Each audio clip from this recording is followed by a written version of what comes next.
Hello everybody, you're listening to The Art Show on 106.6 FM Wickham Sound. I'm your host Dane Cobain. This is the weekly radio show where we chat about the local arts news. We have a different guest on each week. We head over to the Rhylight Zone for a short story and or some poetry. We catch up with Twangling Jack Ford in the Oak Shed for a weekly album review. And we play local, unsigned and or independent music.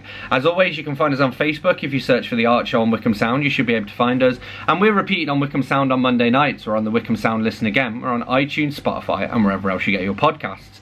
You can also email me here at the studio by dropping me a line on dane.cobain@wickhamsound.org.uk. That's dane.cobain@wickhamsound.org.uk. I'm particularly keen to hear from poets, performers, musicians, anybody with stories to share, anybody involved in the local arts scene. Don't hesitate to get in touch. So this week we are having a highlight show, but before we do that we're going to head over to the Rhylight Zone for the latest instalment of Formerly, The Rise and Fall of a Social Network by myself, Dane Cobain. This is a novel that we've been serialising in recent weeks. We're pretty much at the end of it now. You can find it on Amazon in paperback and electronic formats. It's also available as an audiobook. And yeah, if you've missed an episode, you can obviously catch up with our catch-up service. So Formerly, The Rise and Fall of a Social Network. Chapter 27. From that moment on, all I was worried about was getting paid and getting out of there. I stopped driving my car, I stopped writing my journal, and I did nothing to step out of line. I couldn't afford to. If I did, I'd be dead, and I knew it. I was only still alive because they trusted me, not out of choice, but because they had to. And so the evening before the IPO rolled around, as time tends eventually to do, and John and Peter flew their cronies in from all over the world to join them, including a half-dozen heavies from China, who were here on the orders of their government. Chinese is the language of the future, Peter explained. He spoke the language himself. Not fluently, but well enough to get by without insulting his guests. Business will be conducted in Chinese in the future, he predicted. You mark my words.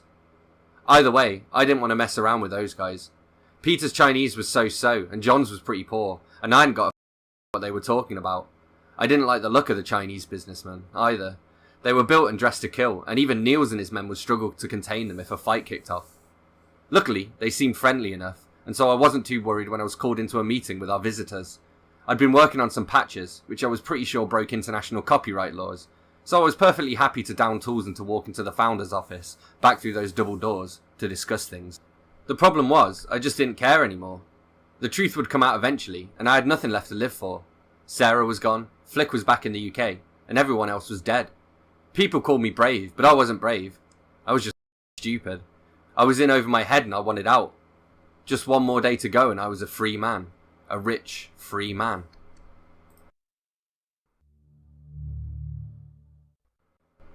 And then it happened. It was never a good sign when you were summoned to see the founders, and it was even worse when you had to go through the security door. Niels led me straight through. He didn't bother to warn me. The visiting Chinese dignitaries were battered and bloody, bound and gagged and collapsed across the sofa. I don't know what made me feel worse. The copper smell of blood, or the way that Peter winked at me when I entered. I stared at him open-mouthed. I guess like that affects you more when you're not used to it. John and Peter looked tired, bored even. John nodded at Niels, and he handed over his firearm and left the room without another word. For a second I thought John was going to shoot me, but he checked the safety and handed it over. Go ahead, he said. Take it. I took it, and Peter laughed. Feels good, doesn't it? He said. Now prove that we can trust you. Shoot them. Put them out of their misery. I hesitated, and John walked over and put his arm around my shoulder. Go on, he said. Do it. What's the worst that can happen? I thought of all the things that could happen, and none of them appealed to me. Then again, who knew what would happen if I refused? I removed the safety and aimed the gun at the two men. I felt my way around the trigger and became one with it. Even now I can still feel it, like a phantom limb after an amputation. Do it, John said. I hesitated, aimed again, and then lowered the barrel of the gun. No, I said. F you guys. I'm done. I'm out of here. I put the safety back on and put the gun down. Nobody moved, and I edged slowly towards the door. As soon as I'd crossed the threshold, I ran like hell. As I reached the outside of the complex, I heard gunshots. With nowhere to go, I grabbed my journal, my passport, my stash of evidence and a change of clothes, and then hopped in the Tesla and drove around at random, homing steadily in towards the cafe. I ordered a coffee and sat down at the table, gently cradling it as I tried to gather my thoughts. There were a lot of them, and all of them were jumbled. With the first cup out of the way, I went back to my car to pick up my laptop, ordered another coffee and sat back down. Whilst the coffee cooled, I loaded up the machine and dashed out a couple of emails with the only contact information I could find. I had to try. I shut the laptop down and tried to relax. Unfortunately, I tried to relax by watching the TV, and what I saw was far from relaxing. Nestled amongst a couple of upbeat local news items was a brief piece on a breaking news story, and I realised I was looking at a photo of John. An anonymous tip-off to both the media and the police force has led to the arrest of the two founders of Palo Alto-based social networking site Formerly, the anchor explained. As of yet, there's been no official word from the police force or from the company, except to confirm the arrest of the two men, but the email that we received claims that John Myers, the company's CEO, has been arrested for the murder of 4 of the company's former employees: Abhijit Desi, Kerry Comstock, Nate Hooper and Elaine Dell. He's also being questioned in relation to the deaths of 2 visiting Chinese diplomats. Peter Bao, Mr. Myers' co-founder, appears to have been arrested as part of an international effort involving the British Metropolitan Police Force. According to our informant, he's yet to be charged but under suspicion of grand larceny and embezzlement. This is a breaking news story which is still developing. We'll provide you with further updates as and when we receive additional information. The news reporter handed back over to her co-presenter, who embarked on a story about a fire at an industrial complex, and I got up to order another drink.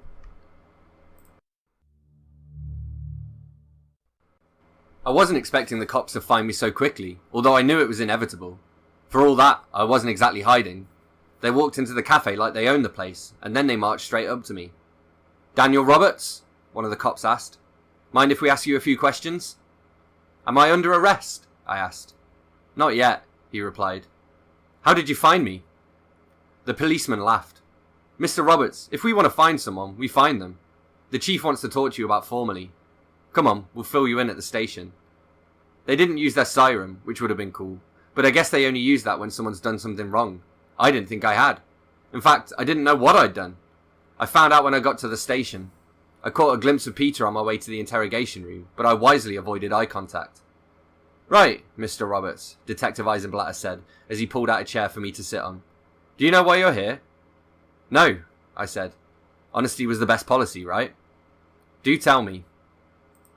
"Well," he continued, "I guess you already heard the news about your buddies at Formerly." "They're not my buddies," I said. "They are, or they were, my bosses. But yeah, I heard about it." "That's not how they tell it," he replied. "In fact, you've been fingered as an accomplice." "Who said that?" "It doesn't matter," Detective Eisenblatter said. "What's important is that you tell us everything you know, and fast. If you help us with our investigation, it could stop you from going to jail. You see, we know things you'd probably prefer us not to know about. We know, for example, that you suspected your former employers of breaking the law in a number of different ways. Why didn't you ever come forward?" "I never had any proof," I replied. The detective sighed and crossed his arms. "See," he said, "as much as I'd like to believe you, Mr. Roberts, I don't. You see, we had an informant working on the inside, Nate Hooper. I think you knew him. He told us everything you knew at every stage of the investigation. Just as we were about to make an arrest, he was murdered. We had our suspicions at the time, but now we have the evidence that we need to prove that John Myers was the mastermind behind it." "You might have your proof," I said, "but I didn't have mine." "Perhaps not," the policeman said. "If you're as innocent as you say you are, then you won't mind if our officers take a quick look through your laptop." "Do what you have to," I replied. "Oh, we will. Mr. Roberts, I think you knew exactly what was going on, but you didn't want to cause any trouble ahead of the company going public. Come tomorrow morning, you'll be a rich man." "Not anymore," I said. "So let's see," Detective Eisenblatter continued. "That gives us a pretty wide choice of charges to level, but let's start with a biggie, harbouring known criminals. We could probably slap you with aiding and abetting and accessory to murder if you wanted to. What do you have to say about that then?" "I didn't do anything wrong," I insisted. "We found a gun in the complex," he said, "with 2 sets of fingerprints on it. One belonged to John Myers and the other set is unknown. So, are you going to provide us with your prints, or are we going to have to arrest you to get them?" I said nothing. That was the latest instalment of Formerly, The Rise and Fall of a Social Network by myself, Dane Cobain. You're listening to The Archer on 106.6 FM Wickham Sound, and this is the Rockholder Morning Band.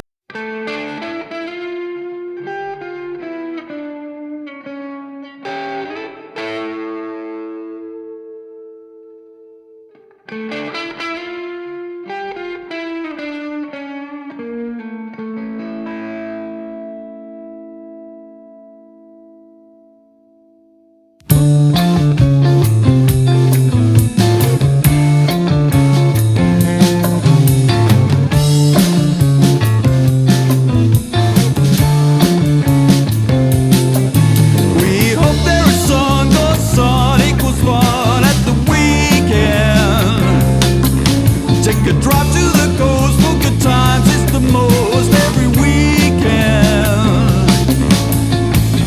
Me goes on, it carries on, beating a little faster when you are around. So dígame,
said what you wanted to hear and what I wanted to say, so I will take it back. Are all of the dishes intact? Let them be.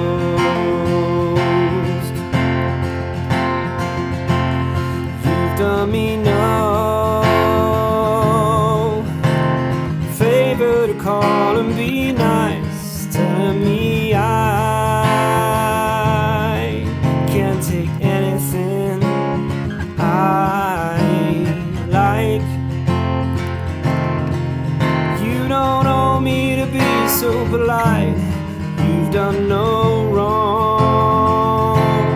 You've done no wrong. Get out of my sight.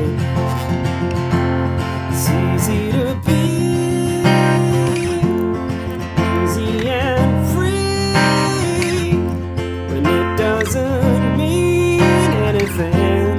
You remain selfless, cold, and composed.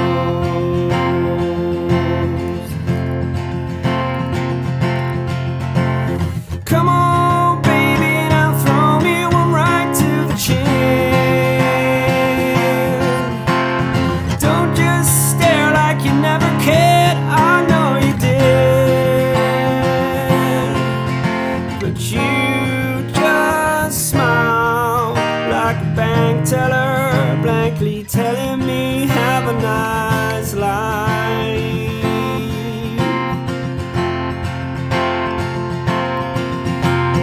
Come on, baby, now throw me one right to the chin.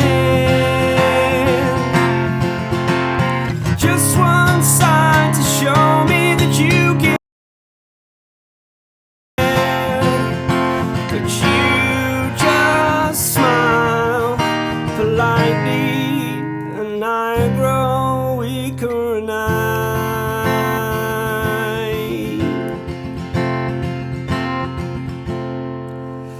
said what you wanted to hear and what I wanted to say, so I will take it back. It's easy to be easy and free when it doesn't mean anything. It doesn't mean anything. You can take anything.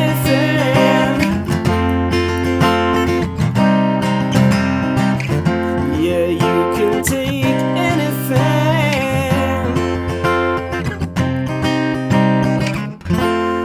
You remain selfless, cold,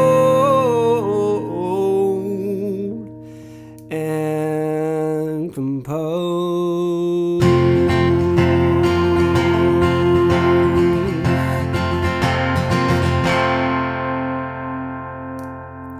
Sorry, Ben. That was pretty bad. It would do. That was Just Bryn with Selfless, Cold and Composed, a Ben Folds 5 cover. You're listening to The Art Show on 106.6 FM Wickham Sound. I'm your host, Dane Cobain, and it's time for us to catch up with some of our highlights now. So this is part of our chat with Umar Arar. So, and I wanted to ask you about Three Doors Down. What can you tell us about your history with them? Because you've done like your Three Doors Down covers. Didn't you play with them live at one point and stuff? I did, yeah. So after the Three Doors Down covers on YouTube went crazy, I'm like multi-millions of views. This was a good, I don't know, 10, 15 years ago now, I'd say. I literally played all the songs back to back, cover for cover, the whole discography basically. And then, the band came across some of these videos at one point, and then they actually reached out to me at one point. Brad, the singer, he sent me a message on Facebook, and he said to me like, well, you did a great job, but this song was actually unreleased. He just wanted me to look after it, so to say, you know. But I asked him if he wanted me to take it down. He goes, no, you keep it, that's your thing, you know, that's your thing. And then I asked him, you know, I'd love to jam with you guys one time. And then I didn't hear anything for a little while. I thought I blew my chance then. And then he came back about, I don't know, it may have been 2 months or so later. And the message was, we was talking about you in band practice yesterday, and we'd love to do it. Cool. We'd love to do it. So then it turned out that we met at their show in London at the Camden Roundhouse. We just supposed to just jam in the sound check, and then they asked me what song I wanted to play, and I chose a song called Believer, which is off their 5th record, I believe. And the record hadn't come out yet. Yeah. The record was due to come out, I think, the month after that. And then from the get-go, he's 1, 2, 3, 4 counted in, and I played the song. Yeah, nice. As per the record, and then they were amazed, really, and they were, no, dude, you have to do the show. You have to do the show. And I was like, holy, and I was like, okay, sure, yeah, why not? So there you go, and it happened, and then I built a friendship with him really after that. Cool. And in terms of like instruments, is it just guitar you play, or do you play any other instruments? No, actually, on my record, Resurgence, I actually played every single instrument on it. Awesome. I recorded it in my living room, Nice. in my home studio, the whole thing. So yeah, recorded, mixed, edited, and mastered all by myself. That was part of our chat with local songwriter Umar Arar, and here's what we talked to with the guys from LunaBarge. Cool, and I'm going to ask a few questions about like the writing process later on as well. But what about in terms of like individually, when you both first originally sort of started making music, on your own? How long have you both been playing? Well, I did my first paid gig when I was 17, but I'd already done gigs for like 2 years before that, just playing where anything we've booked, and I'm now 41, so I've been doing it a while. But I started playing when I was about 10, I think. So yeah, that's been quite a long time. Yeah, cool. Mine was all a little bit later, is when I had my son. So that I was 23. That was when I first sort of picked up a ukulele and started trying to play it. And then I started. It was because I did always enjoy singing and doing singing with like Amdram and things. Mm-hmm. And then I started writing songs using it. So yeah, I did my first gig when I was like 25 or something, and 10 years ago.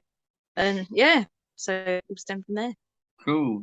And so you sort of mentioned ukulele there. What instruments do you both play? We both play the ukulele. And I play the banjo. I play guitar and kazoo.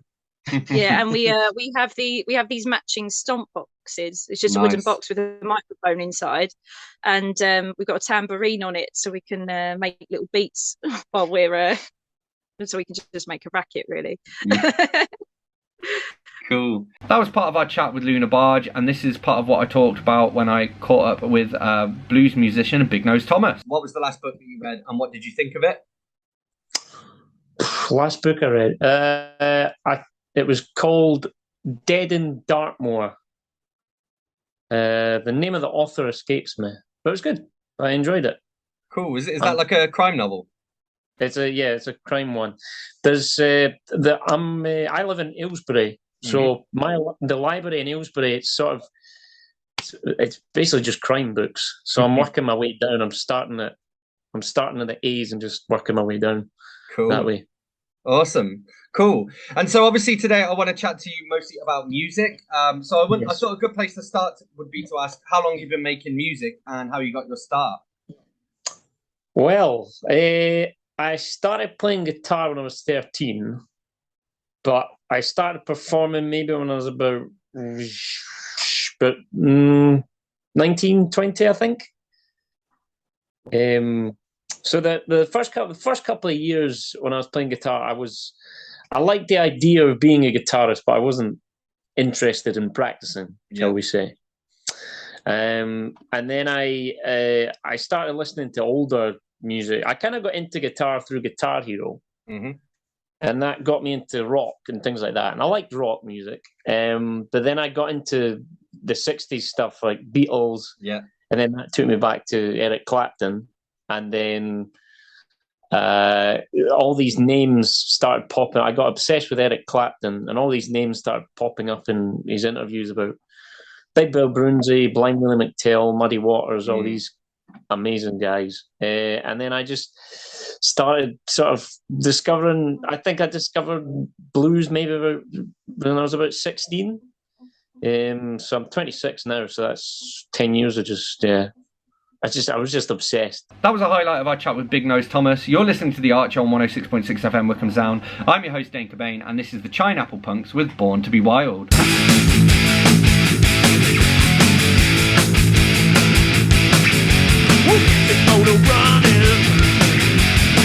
out of the highway, looking for adventure.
Born to Be Wild by the Chineapple Punks. You're listening to The Archer on 106.6 FM Wickham Sound. I'm your host, Dane Cobain.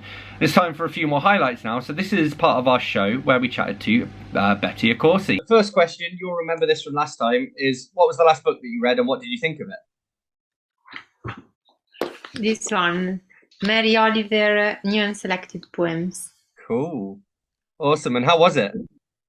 It's good. I like a lot Mary Oliver. I discovered like in a library, in a bookshop in Italy. Yeah. And I started to read the poem and say, oh my God, I want this book. So I started to collect books by Mary Oliver with her poems. Cool. Awesome. Very, very nice. Brilliant. So I want to talk a little bit more about Italy later, actually, but I thought a good place to start with you would be to ask which instruments you play and how long have you been playing them? So I play saxophone and I sing, and I played since I was 8 years old. So like long time ago. Cool. And you've sort of studied, studied it. I don't know, have you got like different? Do you have like grades and things like that? So in the UK we have like different grades. Yeah. For it. Did you study so that? I studied in conservatoire, and there is like 5 years plus 3 years of. It's like a bachelor in a classical saxophone, and then I came here in England and I studied 2-year master at Trinity and Goldsmith. Cool. I studied more jazz. And you do some teaching now as well, right? Can you tell us a little bit about that? So I'm teaching at the moment with the music service in Brighton and Hove, and I have also like my private students. So I teach saxophone, clarinet, flute, piano, all sorts, all the instruments. Cool. Cool. And do you remember like how you got your start? What it was that first made you pick up an instrument? The first time when I picked up the saxophone, it was hard because my teacher wanted me to play the clarinet, but for me it was too hard. So I started with the soprano saxophone when I was young, and the guitar. And then I left the guitar and I just played the saxophone. So at the moment you're focusing on your work with the Betty Accorsi Quartet. Who is in the quartet and what instruments do they play? So there is Andy Hamill, that is a bass player well known in the London area. Then there is Daniel Hewson, sorry, the pronunciation. Daniel Hewson, that is a very good pianist, and he also plays in different bands in London. And then Scott McDonald, that was a student with me at Goldsmith. Cool. And he played also in original project as well. And then obviously yourself as well. Yeah, exactly. Cool. And so, you've got the new album that you've released. What can you tell us about it in terms of, the title, but also where did you record it and how did it kind of come about? So we recorded the last year, and it's about Brighton. It's about 6 pictures of my favorite places in Brighton and nearby that I took during the second lockdown. And each picture described like a place in Brighton that I love most. So it's beautiful because like inside the CD you can find those pictures, so you can connect the picture with the song. And I started to do this because there was like a lockdown. I didn't have any job. So I felt a little depressed. So I started to go around the city and just taking photos of Brighton, Rottingdean, and it was very, very beautiful for me. And it helped me also to heal during that time. That was a highlight of our chat with Betty Accorsi, and here is part of the conversation we had with David McClam. Awesome, cool. So what are some of the most who are some of the most interesting people you've chatted to? I guess both for the your podcast you do solo, but for the one you do with your daughter as well. So it's probably some of the most intriguing cases. Well, from A Day with Crime. Well, I just chatted with you, which is coming out pretty soon. We talked about your book Meat. I found that to be very interesting. Just your takes on why you wrote the book, and we talked a little bit about vegetarianism. So you were definitely one of my favorite ones. Kirsten Modulin, if you guys never heard of her, she's the #1 best-selling Amazon author in the U.S. this woman releases books like nobody else, and I found her really intriguing. I think now she's up to her 8th or 9th book in this year. Wow, yeah. It's like every month we turn around, she's dropping a book. So to chat with her and to figure out how she's able to do that, and actually do what a lot of authors want to do is rely on their writing. She retired her husband in the middle of the pandemic, and that's all she does. Yeah. So that was definitely intriguing. With my daughter, we've done so many cases. There's over 158 cases over there. I think Westminster's 3, which I'm going to be releasing on A Day with Crime, I'm just going to repurpose that, because some cases, when you do them, you can't get the same feeling back that you had when you originally did the first time. Yeah. But we did the case of the Westminster's 3, which is one of the most intriguing ones over there. Kind of reminds me a lot of the Adnan Syed case. 3 young men that was accused of killing 3 young boys, which finally they didn't do it, but the government kind of screwed them a little bit because they made them take an Alfred plea. Yeah. They found other evidence, but when you got one person on death row, the government has the pull, and they're like, if you don't take this plea, we just, Damien could die. So they did that. Yeah. Definitely one of the most intriguing ones, how that outcome. They're all free now, but that just kind of shows you the gamut of cases that I've kind of covered. That was a highlight of our chat with David McClam. You're listening to The Archer on 106.6 FM Wickham Sound. I'm your host, Dane Cobain, and this is Will Riding with Natalie Sings About the Weather. This bell hangs well and injures none. We're sitting beneath in the warm evening sun, tired and aching, but the day's work is done. And Natalie sings about the weather. I wind my way home and fall through the door, wrestling with sleep till I call it a draw. Bedclothes kicked off in a heap on the floor, while Natalie sings about the weather. The morning light forces a wedge to my eyes, so late to sleep, so early to rise, trapped in my head and buzzing like flies. Natalie sings about the weather.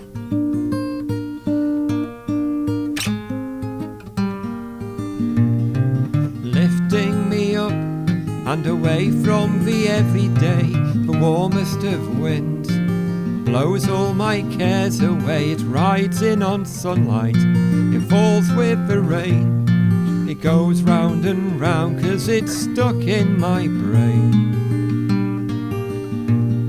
It's rain on a tin roof, it's the crackle of fire, the first April swallow that lights on the wire. It picks me up and it serves to inspire when Natalie sings about the weather.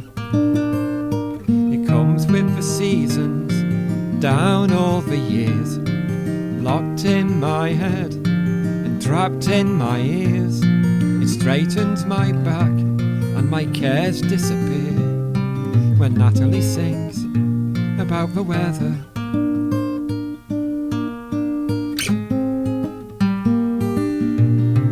Lifting me up and away from the everyday, the warmest of winds blows all my cares away. It rides in on sunlight, it falls with the rain, it goes round and round 'cause it's stuck in my brain. It's rain on a tin roof, it's the crackle of fire, the first April swallow that lights on the wire. It picks me up and it serves to inspire when Natalie sings, when Natalie sings, when Natalie sings about the weather.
ship and a compass says we are on track. Whoa, whoa, there's no monsters here.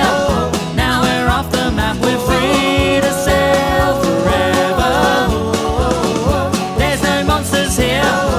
We've left them all behind, my dear.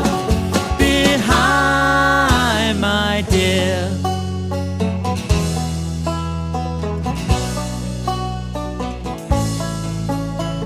We don't know where we're going now, but we'll enjoy it anyway. We'll find out where we are somehow, then we'll be back someday. Whoa, there's no monsters here. Now we're off the map, we're free to sail forever. There's no monsters here. We've left them all behind, my dear. There's no monsters here. Now we're off the map, we're free to sail forever. There's no monsters here. We've left them all behind, my dear. Behind, my dear. We've left them all behind. Yeah, we left them all behind. Now we left them all behind. Yeah, we left them all behind.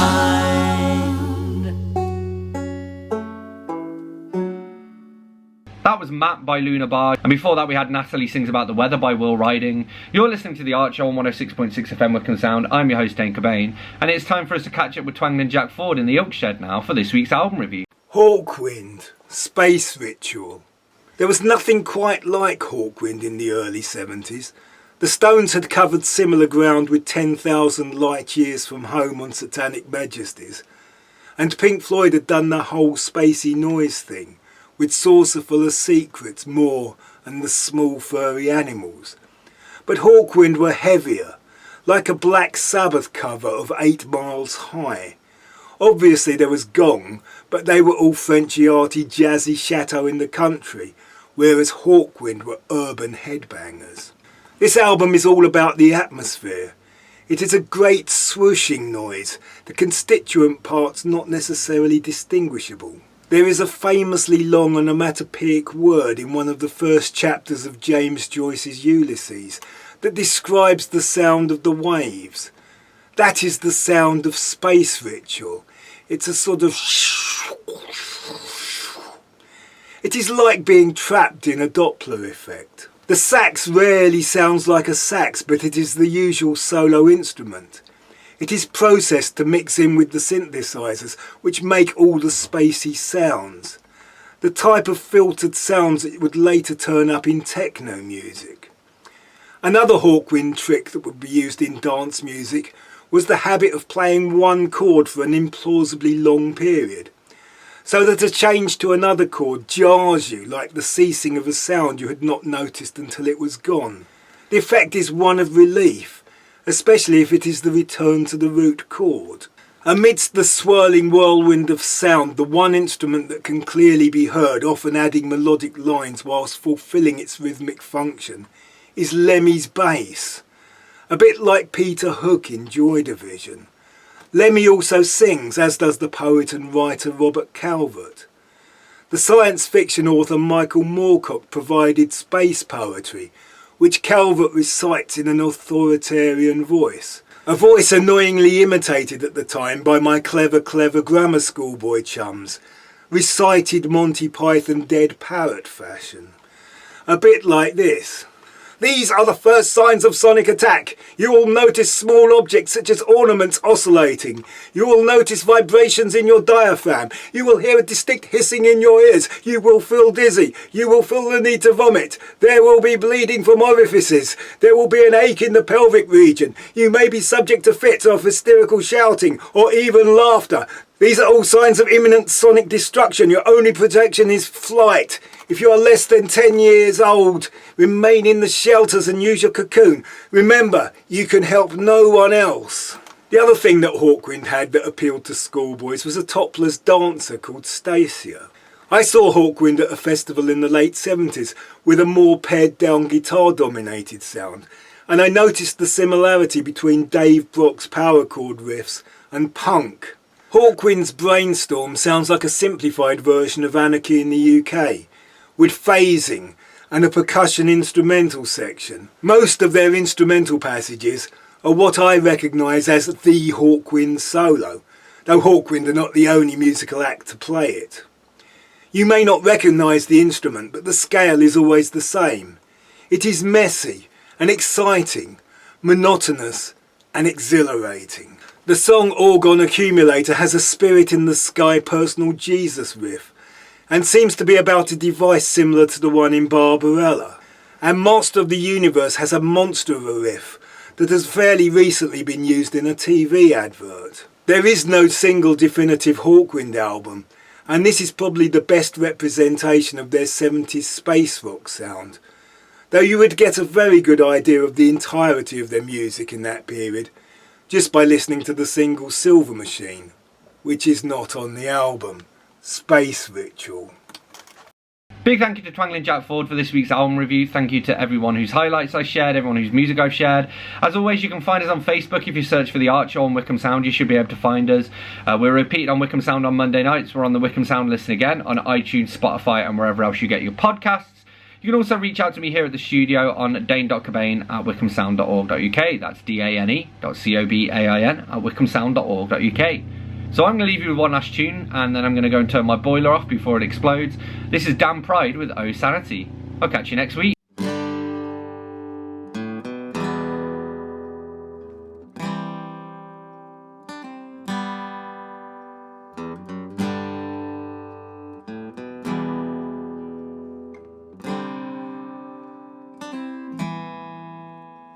Oh sanity, come and stay with me for a week or two. No sanity, won't you play with me? I'm missing things without you. I think you miss me too.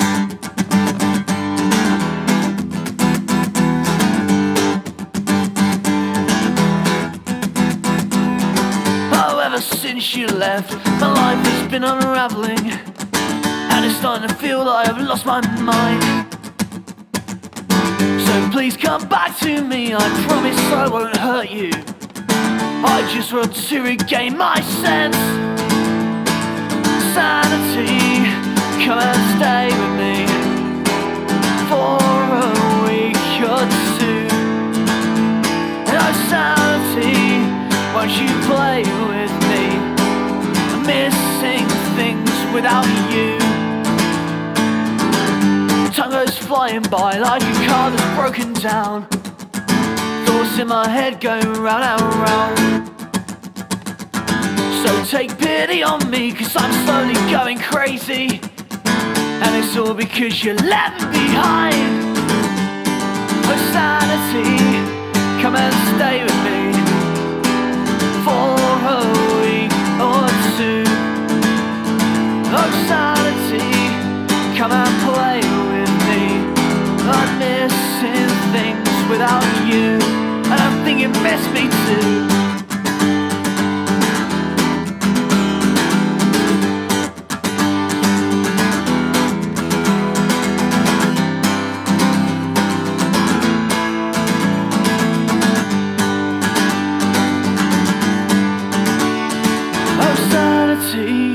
Come and stay with me for a week or two. Oh sanity, where and play with me. I'm missing things without you. Oh sanity, you're no match for me. I would easily kill you. Oh sanity, it's about your eulogy. I've written it for me too, cause I'm dead without you.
getting harder to breathe.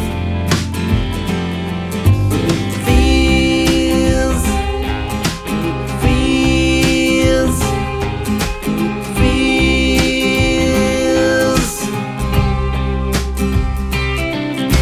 rain, it doesn't matter. Rain, it doesn't bother you. Do you feel it tonight? Pain, it doesn't matter. Stay is what you're built to do. But you feel it moving on and on and on when you're happy in the rain.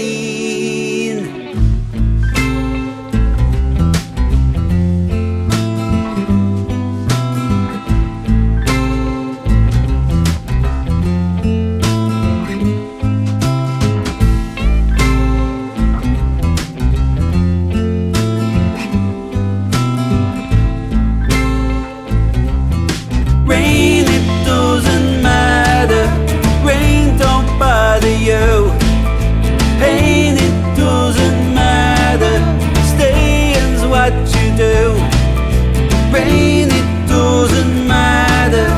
Rain don't bother you. Pain, it doesn't matter.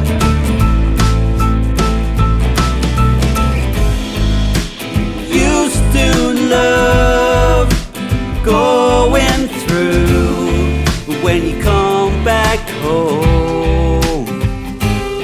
Well, it feels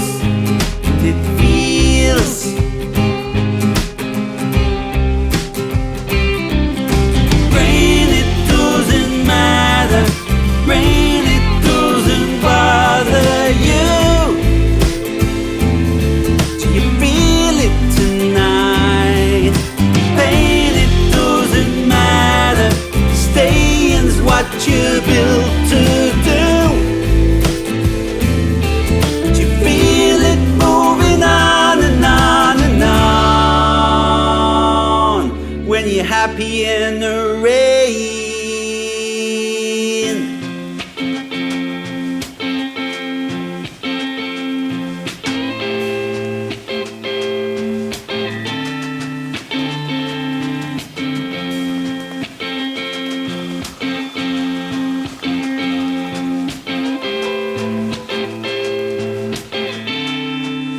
It's getting harder.